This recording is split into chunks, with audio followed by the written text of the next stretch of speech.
Hindi raw magdulot ng mas mataas na presyo ng bilihin ang ilang ipinangako ni PBBM sa kanyang ikalimang SONA. Dagdag pa raw dito ang patuloy na sumisirit na presyo ng langis at paghina ng piso. Narito ang agenda report ni Che Sulit.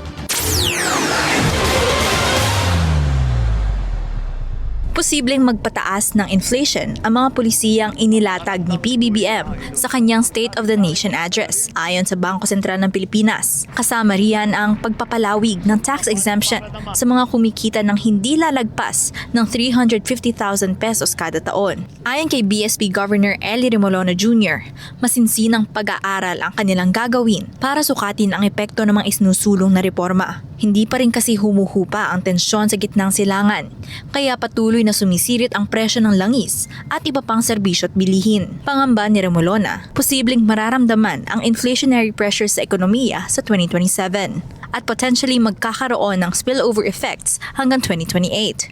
Lahat yung sinasaksak na namin sa mga model namin.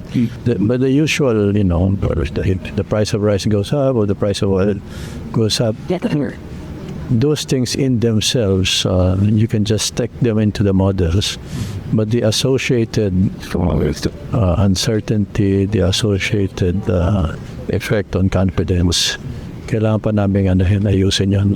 Bilang tugon sa posibleng pagtaas ng inflation, sinabi ni Remolona, posibleng ipatupad ng Monetary Policy Board ang 50 basis point na rate hike. Dagdag niya, may maliit ding posibilidad na maging agresibo ang tightening measures ng BSP pagdating sa monetary policy. Isa ring banta sa inflation ang pagsadsad ng piso. Ayon kay Remolona, bumagsak sa panibagong record low ang halaga ng piso kontra dolyar noong nakaraang linggo. Ayon sa BSP chief, posibleng tumaas ang bilihin sa mga inaangkat na produkto, kabilang ang langis at iba pang imported commodities. Pero hindi naman daw isolated ang case ng peso depreciation. Anya, malakas din ang dolyar kontra sa iba pang major currency tulad ng euro at British pound.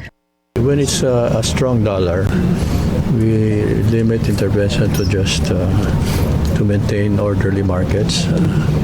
Because if we intervene against a strong dollar, we're just helping the rest of the world get their dollars. Binibigyan natin sila ng dollars. So wala tayong laban sa ganun. Uubusin lang natin yung dollars natin. Sa kabila ng mga panganib na ito, kampante pa rin ang BSP sa recovery ng ekonomiya sa second half ng taon. Matatanda ang bumaga sa 2.8% ang economic growth sa first quarter ng 2026. Para sa agenda, Che Sulit, Billionaire News Channel.